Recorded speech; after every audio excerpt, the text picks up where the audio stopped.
Hello again and welcome to another San Jose State Athletics basketball webcast. The women's team got off to a great start in conference play with a win over Hawaii last Saturday, and they will play two more games this week on Thursday and Saturday at home in the event center against New Mexico State and Louisiana Tech. Here to talk more about the win and the week ahead is head coach Tim Kose. Oh, it's exciting for the program, and I think it rewards the time put in by the players and the staff. You know, we're in between semesters right now, so we're able to practice in the morning and the afternoon and put a lot of time in the gym, and I think we've really seen that in our play. I know the coaches spend a lot of time with the players, getting extra shots in the morning, watching video, and then they've been really working hard as a team in the afternoon practices, and that's really paid off. I think we played some of our best basketball at the WAC opener, and that's what we want to do. What does it mean for the team to just get that win in the WAC opener and really start to build things? I know you've won 5 of the last 7. The team's really feeling like that they're in a good spot right now. Yeah, it's contagious. You get that winning attitude, you get on a roll, and now you start to expect to win. And that's a really good spot to be, and they're feeling good about it, especially the players that have been here. Their perseverance and their hard work paying off, I think, is very rewarding for them, and they want more. They know that they can play better, and that's an exciting place to be, both as a player and a coach. Brittany Johnson, Player of the Week, and had another great week. She had a great week the week before, didn't get the Player of the Week. Sarah did. Yeah. Back-to-back for your team hasn't been done in a long time. How's that for your program and moving forward in the WAC? Yeah, that's a great follow-up question because it's exactly what we were just talking about, the hard work. Brittany's typically one of the first ones in the gym. She spends a lot of time with Coach Hayes and Coach Carver, and Sarah's usually one of the last ones to leave the gym. When we turn the lights out, she's still shooting. So when you have your leaders putting in that kind of work and being rewarded, it's especially sweet, and it's also contagious to the other players. They feed off of that too. And not only were Brittany and Sarah Players of the Week, top scorers, but they're also leading our team in assists in the last game. So we know teams are going to key on them, and so they're looking to score first. Double team comes, they're finding their open teammates, and their open teammates are hitting shots. So it's not only Brittany and Sarah that are improving, the whole team is improving. Does this kind of set the tone for the WAC, though? Because other WAC teams in the conference will see that 2 Players of the Week and say, oh, well, San Jose State's a contender now, and maybe they hadn't thought so much at the beginning of the season, but now they're going to have to kind of open their eyes to the team. Yeah, I think we've shown that we're going to be competitive and that we can be successful. We play well. And I know the WAC is a quality conference, and there's a lot of great players. There was a lot of great players last week, so for them to be awarded WAC Player of the Week is a special recognition, and we greatly appreciate that. We're really looking forward to this week. I'm sure that's going to be the next question. I was going to say the next question. Not only 2 games for the WAC, but 2 double headers here at home with the men's team. A little unique but it's a lot of fun for the fans to come out and see a couple of games on one night and a couple of games on the next night. Well, it was great for us, the women's team, to have our conference opener here at home. A lot of enthusiasm, and both the players and the coaches for the men's and women's team really support each other. And I know those guys have been on the road a lot, so they're looking forward to being at home and a double hitter. Both teams will be supporting each other, and for the fans, it's going to be double your pleasure. So come on out on Thursday. Thursday and Saturday, right? Thursday and Saturday. We're looking one at a time. But yes, appreciate the Saturday plug too. Really, all our attention is focused on Thursday right now. Okay. And last week you had the youth clinic. How did that go? Oh, youth clinic was great. I have 2 daughters, Grace and Anna, 6 and 8. And they love basketball. They love being around it. And as a parent, I know that it's you're looking for things that are educational, inspiring.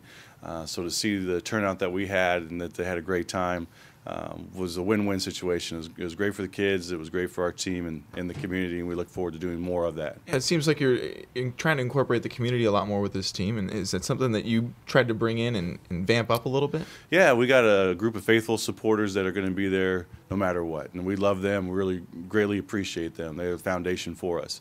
But we want to grow the support, and I think this week was a testament to it. People that haven't come to a game, they come out to a game, they're like, wow, this is great. We want to come more, bring friends, and that's what we want to do. All right, Coach, thanks for joining me again. Thank you. Go Spartans. Again, the women's team will play as part of 2 doubleheaders this week. First on Thursday the 19th at 5 o'clock against New Mexico State. Then on Saturday the 21st at 8:30 against Louisiana Tech, both games at the Events Center. The men's team finally come home to the Event Center after 6 games on the road and their first 3 in conference play to play part of the doubleheaders as well. Head coach George Nessman talks about the men's basketball team. Yeah, it was, you know, everybody's got to play some road games, but to play 6 in a row is highly unusual, and to start conference play with 3 in a row is a quirky situation. And unfortunately for us, we didn't come out with a win in any of those 3 games. And the Fresno game was very hard fought. It was very emotional. Both teams played with a very chip on their shoulder. Fresno came in 0-3, also having lost 2 really close games, one at Idaho and at home against Hawaii. So it was kind of 2 teams who felt a little bit getting their back to the wall a little bit and just went after each other. I think Fresno played a little better than us. Not significantly better, but a little better for us, and they deserve to win the game because of that.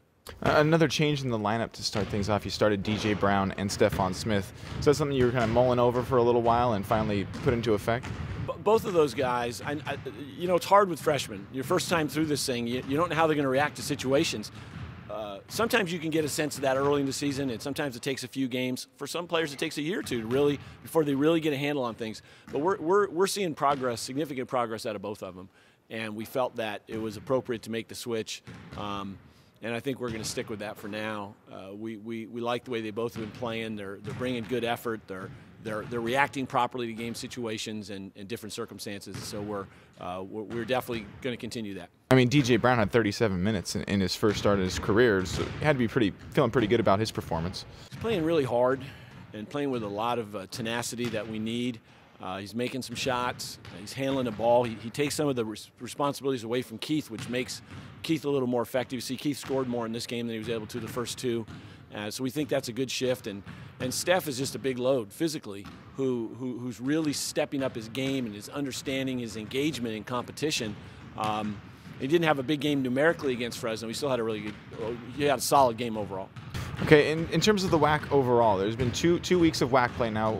Where do you think the WAC stands right now? Is there any surprise teams, any teams you're maybe keeping your eye on a little bit more than others? No, we really focus on the game at hand, and you know, obviously Nevada's in the driver's seat because they're 4-0 and they got 2 wins on the road. I don't think anybody else has 2 on the road yet, so they're clearly out front of the pack. Big win. You know, they were down 7 against Hawaii with 3 minutes to go and came back and won. So that's a big win for them and a tough, or maybe an opportunity loss for Hawaii is a better way to look at that. I'm not surprised that, you know, New Mexico State comes in here 3-0, having held serve at home with a win over Idaho and a win over Utah State. La Tech's in a tough spot, losing 3 at home, but boy, they lost 2 tough ones. They lost an overtime game to Idaho and a 4-pointer to Utah State.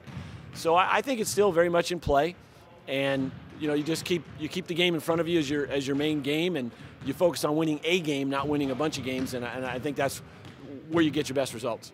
And not only are you coming home, you have 2 games, also double headers with the women's team. What's that like for the program? Well, I think it's a good thing overall. You know, it isn't scheduled purposely.